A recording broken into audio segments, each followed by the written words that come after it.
Okay guys, right, we finally made it to the villa on Friday night. It's now Monday morning. Um, what an absolute nightmare that new Terminal C is at Orlando Airport. First of all, we flew World Traveller Plus with British Airways and it looked like a new plane. Seats were perfect, big massive screen for the movies and stuff. No issues with the flight whatsoever. Took off in time, actually landed an hour earlier, which helped us out in the end. Now the new Terminal C is British Airways. Probably a couple other flights flying there, there was loads in there, that was the issue. We landed at just after 5 o'clock it was instead of 5:50, which was the planned time, so about 50 minutes early. And for some stupid reason, they now make you pick your bags up before you go through security. Now, due to that time we landed, if we landed later it might not have been such an issue, but the fact is we landed early and there must have been about 4 or 5 other flights all coming in at the same time. So it was absolute chaos. So as I said, you go and pick your bags up first, which I think's absolute nuts, because then you have to drag all your bags through security with you. Whereas before in Terminal A and B, you go through security, then pick your bags up. So by the time you pick your bags up, you've got 2 or 3 other flights that have landed and beat you through security. So by the time you got to security, they were already saying it was an hour and a half wait before we'd get seen. So we joined the queue and like everywhere else, they have 25 customs desks in twos, so it's 12 or 13 long, but a customs officer can be on either side. And even though there was hundreds and hundreds of people there, they had 6 kiosks manned. Absolutely ridiculous. So it took us about half an hour to get the bags, say 20 minutes to get the bags. It was actually quite quick. But then another hour and a half, maybe 2 hours to get through security. So that was mental. Then when you get through security, you have to get the coach or a bus. There's no monorail or anything from Terminal C, because I was surprised how far away Terminal C is from Terminal A and B. It was a good 10-15 minute bus trip. So basically you have to find out where the bus is leaving from, which isn't well labelled. We had to ask somebody and they basically showed us.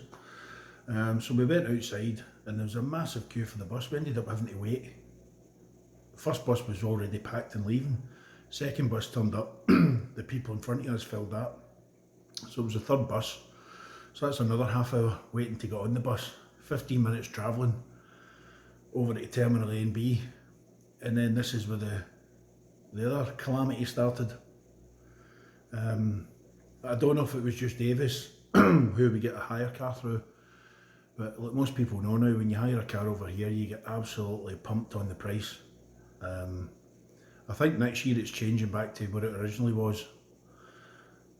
But basically when we joined the Avis queue, there was people, it wasn't very big, there was maybe 10 people in front of us, but it still took an hour. Absolutely mental. They, for some reason everybody went up to get a car. The guy that was dealing with them had to go away to the end of the Avis desk and check the computer to see if a car was available. They said it was because their system was down, they couldn't log in, the car's been returned, and if they'd been cleaned and were sent back out to the pickup point. So we ended up getting, we booked a sort of mid-size SUV type car. We ended up getting a Honda CR-V. Nice enough car, but it's full of warning signs on the dashboard. It had a brake system fault, a collision, an automatic collision detection problem, and the windscreen wiper wasn't working, the water jet. But because it was so late on, we took the car anyway. No issues driving, it was fine.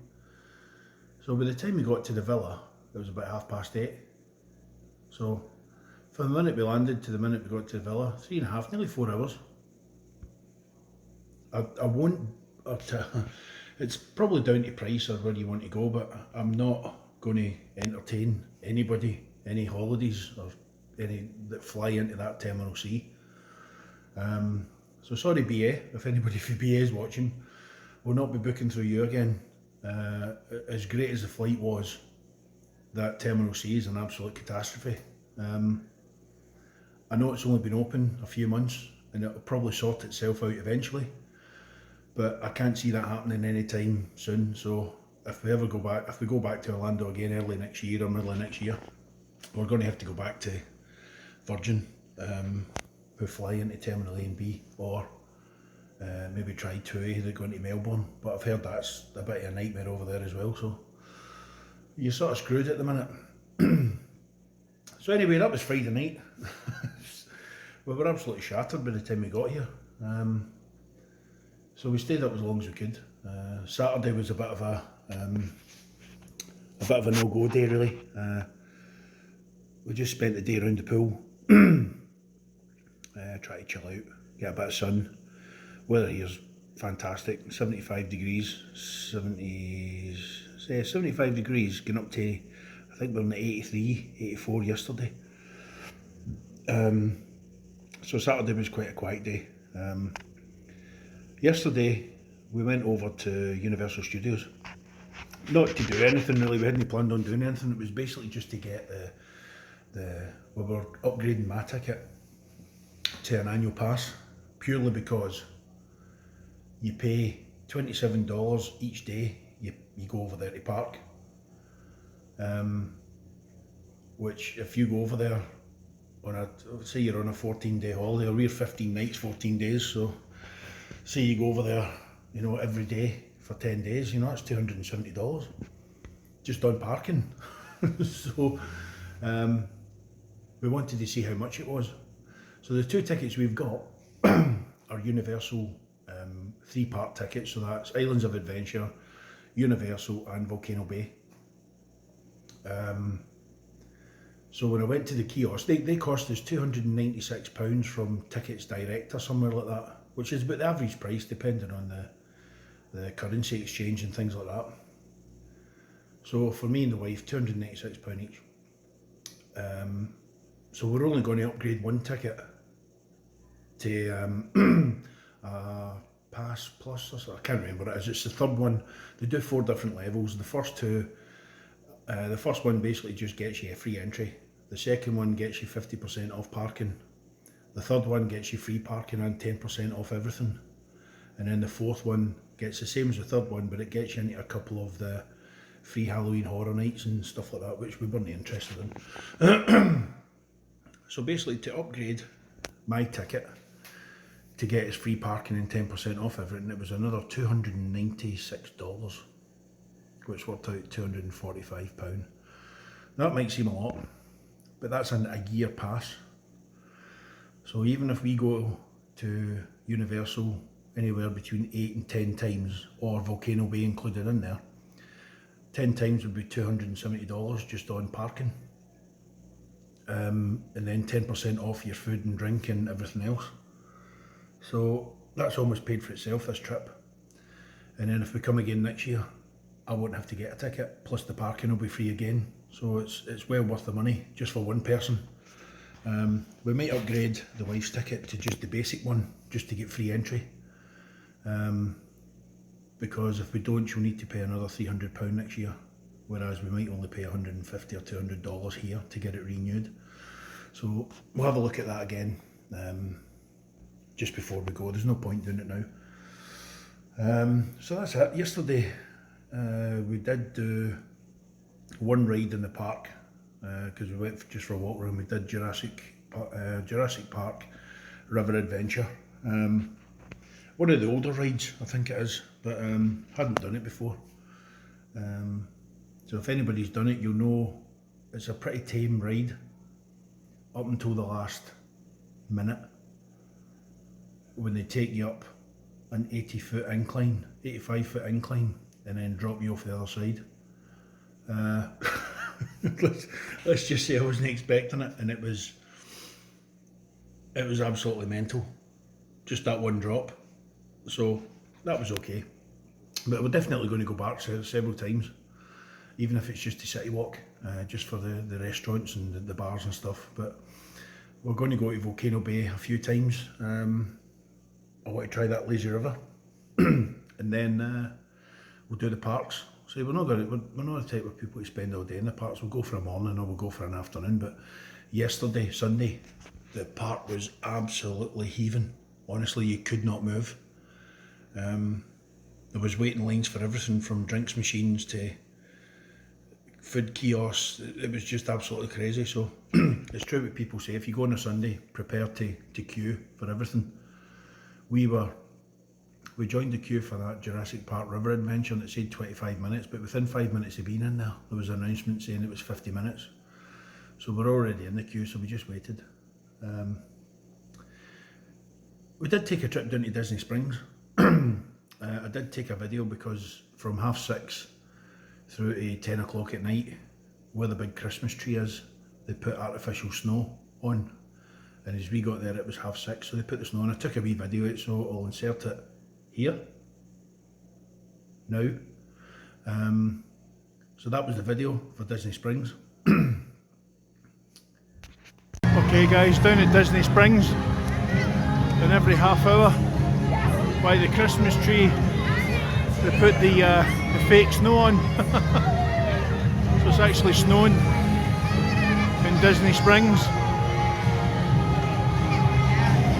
Hope you can hear this okay, but that's the snow.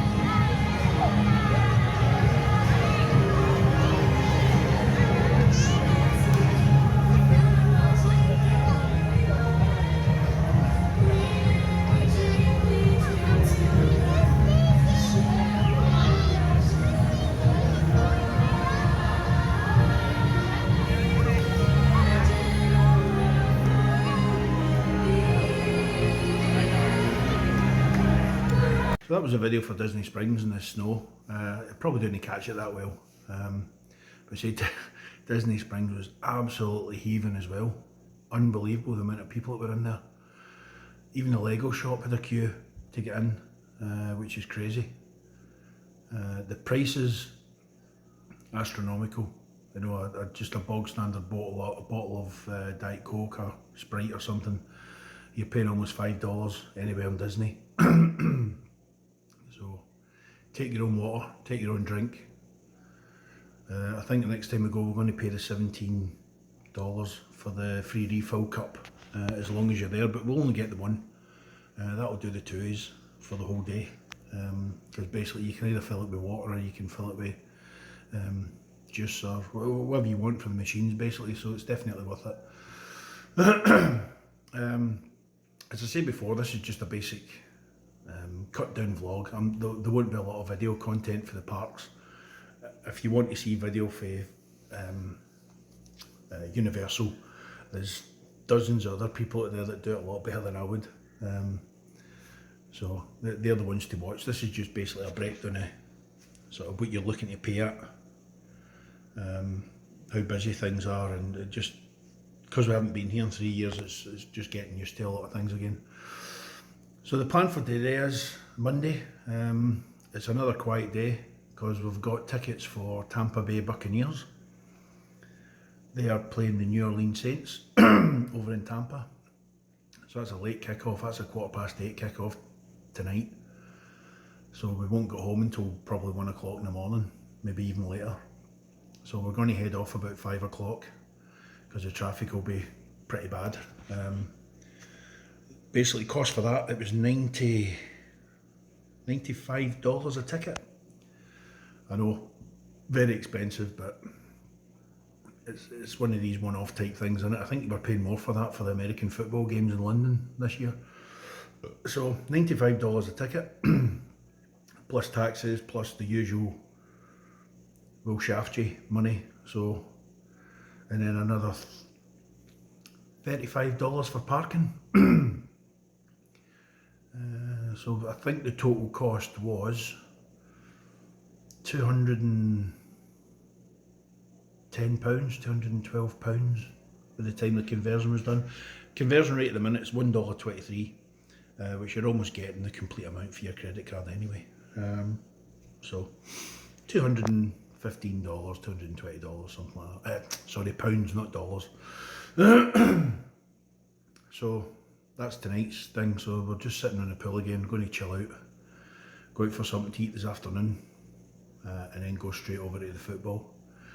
They let you in the parking up to 3 hours before the game, so we want to go over there, get a decent parking space so we can get out quicker, and then we'll get to the stadium. I will take some footage at the stadium, just singing the national anthem, and if they have a flyover and any of that sort of stuff, just the general atmosphere. If nobody's ever been to one before, it's absolutely, I'm not a big American football fan, it's the wife that loves it, but just the atmosphere's great. So we'll get that video took later on, and I'll stick that on tomorrow. But that's it guys for the day. So the travel day started off well, but ended up an absolute nightmare. Saturday was just a quiet day. Sunday we just got the tickets for Universal upgraded. Bought a few things in Universal with that, so we saved 10% on everything. So we ended up saving about $12 on the first day. So if you go every day and save $12, if you go 10 days, that's $120 you're going to save just on drink and food, never mind the $27 for your parking. So you'll easily make that $300 up on this trip. So basically your next trip's free. Free parking, free getting in, so free entry. So that's it guys. Hope there's some information on here that's useful for somebody. Again, I'll try and put one on every day, but it'll just be generic, what we've found, and you know what we think about the place again since 3 years.